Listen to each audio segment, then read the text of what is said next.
Now, if I was so inclined, I could spend quite literally every moment of every show I do getting into the details and the specifics of Donald Trump's well-documented corruption, his entire cabinet's documented corruption. It is off the charts. We've never seen a crime spree like this before in American history. Not only do you have this regime committing war crime after war crime after war crime, illegal war after illegal war after illegal war, they're profiting off it every step of the way. They're insider trading. They're doing pump and dumps. They're doing rug pulls. It is just out of this world what we're witnessing. Well, 60 Minutes, to my surprise, because remember, they've been taken over by the fucking pro-billionaire, pro-MAGA hacks known as Barry Weiss and the Ellisons. 60 Minutes sort of they're defying their bosses here, and they did a segment on the insider trading going on currently in the White House. And so listen to this. The details of this are so crazy, but now we know as a matter of fact that these sketchy-ass trades are happening, and we know some of the dollar amount as well. Here we go. This might be the most insane pattern we have found on Polymarket so far. Based in Paris, Nicholas Weiman's small data analytics firm Bubble Maps creates visualizations of bets on Polymarket to spot bubbles or clusters of suspect traders. One paradox of Polymarket, everything about the trades is totally transparent and public, except the traders themselves remain anonymous. This big cluster in the middle, no one talked about it. The firm's head of investigations goes by his online handle, Deeves. He asked us to obscure his identity over fears of retaliation for his detective work.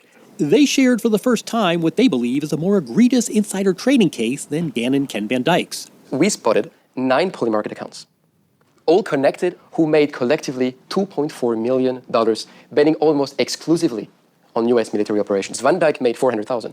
Here, $2.4 million. They made nearly $3 million simply betting on U.S. military operations before they happened. We discussed this. Remember when an account popped up on Polymarket that said, we're betting on Maduro being removed before the end of the week? And, look, are those some random people in Tuscaloosa, Alabama, who decided, I'm going to place a bet on Maduro being removed by the end of the week? I have a bridge to tell you if you believe that. Very obviously, this is insider information directly from Trump, directly from his family, to the insiders. Remember, Trump's idiot sons have this club called I believe it's the Executive Branch Club. You pay $500,000 to join the Executive Branch Club, right? And you're like quite directly let into the insider circle if you do. And you're signing up to do more pay-to-play corruption. And so if you're part of that, Trump ends up telling some of his cabinet or his family members, hey, here's what's going to happen. Here's what we're going to do. That information gets through to the other insiders. They place these massive bets. They're getting super wealthy off insider trading. Do you remember when Martha Stewart went to prison for some insider trading thing? I mean, the extent to which whatever she did was way less egregious and criminal and nefarious than this is immeasurable. This is off the charts worse. And now you have experts who look into it and they go, yeah, man, sketchy ass trades, over $2 million worth, all on U.S. military actions and being dead right. They're going to get to that in a second. Here we go. All connected, who made collectively $2.4 million, betting almost exclusively on U.S. military operations. Van Dyke made $400,000. Here, $2.4 million. And now, here's the crazy part. 98% win rate. Wait. Oh, 98%. This is like winning the lottery multiple times, The linked accounts made dozens of winning bets on the specific dates of pivotal moments in the war with Iran, even when the odds were low. The first U.S. strikes, the removal of Iran's supreme leader, the announcement of a ceasefire. How do we know this isn't just someone who has really good instincts? Luck alone cannot explain those numbers. If you know this, why don't federal prosecutors? Well, hopefully with your interview, they're going to know this. Hello, these are Trump federal prosecutors, and Trump is the loyalty test guy. He's the you got to be a sycophant guy. That's what he is. So none of these people are going to go after their boss. Their main qualification for being in the positions they're in are because they suck his nuts, because they look the other way towards his criminality. Duh, hello. It's obvious. It's almost the Pollyanna-ish nature of this is naive, but it's also kind of adorable. Like, oh, you still think there's some semblance of justice in the world? That's a good one, fella. There's no justice in the world. 98.2% win rate, y'all. 98.2. And I'm sure the 1.8% that they miss is like they just weren't able to pull off whatever the military thing was, but they thought they were going to be able to pull it off. You know what I'm saying? This is what we're dealing with, man. This is what we're dealing with. Again, we've never seen anything like it. If people from this regime don't go to prison, there is no justice in the world, and we don't even have a country anymore. We have it's basically like what was the old tweet? It was like this country's like 7 corporations in a trench coat. It's actually worse than that. It's going to be like 4 billionaires in a trench coat, and 4 billionaires and 4 war criminals in a trench coat. That's what it is. Like, this is insane. All right, we got more though. Here we go. Well, this is a classic graph that any commodities trader will understand. Covell walked us through the morning of March 23rd.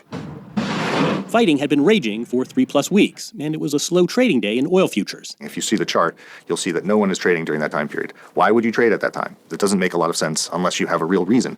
Then, according to data the financial firm LSEG provided us, suddenly at 6:50 a.m., more than $800 million was staked on the chance of oil prices dropping.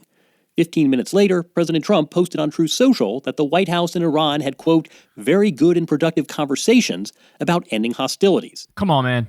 Motherfucking 15 minutes after the spike in trades. These people should be thanking us if they just get life in prison, right? They should be thanking us if it's just that. Because there's a lot of people out there who want the Gaddafi solution when they see stuff like this. The news sent the price of oil plummeting more than 10%. What kind of profit is that resulting in? We're talking tens of millions, could be $80 million. You see this graph and you think insider trading.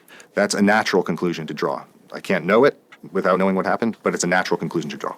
Covell is not alone in finding this highly dubious. 60 Minutes has learned federal investigators are probing these oil market trades as well. What are the odds the government knows the identity of whoever executed that? If they go to the exchanges, they can know them. This could have been someone inside the U.S. This could have been someone from a foreign country. This could have been an enemy. Identifying who it was would be the secret to figuring out whether it was insider trading or not. The rest of the world sees this too. The rest of the world knows that we're an oligarchy and a kakistocracy now. And, if our main concern is not improving our own country and making sound decisions both with domestic policy and foreign policy, then it's so easy to work us. It's so easy to work us. It's so easy to defeat us. It's so easy to embarrass us. It's so easy to take advantage of us because the people representing us don't fucking represent us. So, I mean, this country is falling apart. I mean, the empire is collapsing rapidly right in front of our eyes. And then you look at stuff like this and you go, again, I can't believe that there hasn't been, number one, at least some people taken down, right? But number two, even like, I'm surprised there's not vigilante violence given the extent of this stuff and how much they rub it in our face. I think people expect to one extent or another our leaders to be corrupt. But I also think people expect some degree of professionalism, some degree of also handling the job with purpose and class and reason. And instead, it is just out of this world. It's like watching like John Gotti and fucking Charles Manson run roughshod over the country and the Constitution on a regular basis. And just add it to the list. Add it to the millions of dollars in other kinds of insider trading that he's done. He'll pump up a stock. He'll invest in a stock and then say something positive about it, and then that makes the stock skyrocket. Suing the IRS for over $1 billion to give to him and his terrorist buddies, his insurrectionist buddies, and his family members and his cronies. The crypto scam coin. I mean, again, I could spend literally hours telling you the different facets of his corruption. I mean, what percentage of the country even knows that Trump pardoned a guy who laundered money for Al-Qaeda? And the reason he did it is because that guy bought $100 million in World Liberty tokens, his fucking token. What percentage of the population even knows that? I'm going less than 2%. I'm going less than 2% on that. I'm at a loss. I'm at a loss for words. I've run out of ways to describe this. I've run out of ways to get across to you the criminality. I mean, again, I've literally never seen anything like it. It just proves yet again that the Republican Party is not even a political party anymore. It's a criminal syndicate. It's a criminal organization. It runs more like a mob, okay? And you mix that in with the death cult nature of it. You mix that in with the fact that they do terrorism on a regular basis. I actually think it is the most dangerous organization in human history. I think it's more dangerous than Al-Qaeda. I think it's more dangerous at this point even than the Nazis when you look at the totality of what the goal is and what the plan is. hell-bent on world destruction, just take their position on climate change alone, makes it more devastating than any other group in the world. They're still denying climate change as it's become more and more obvious, and we've crossed the point of no return, and they're still doubling down and tripling down on fossil fuel and dirty energy, even as they cause a crisis in the Strait of Hormuz. They still don't want to go towards renewable energy. I mean, I can go on and on here, but there has never been a group, there has never been a White House, and there's never been a political party more evil, more demonic than this one that we're witnessing right here. Hey y'all, do me a favor and like and subscribe. It helps out big time in the algorithm. Click the bell as well for notifications when videos drop, and watch that video on screen right now. You know you want to.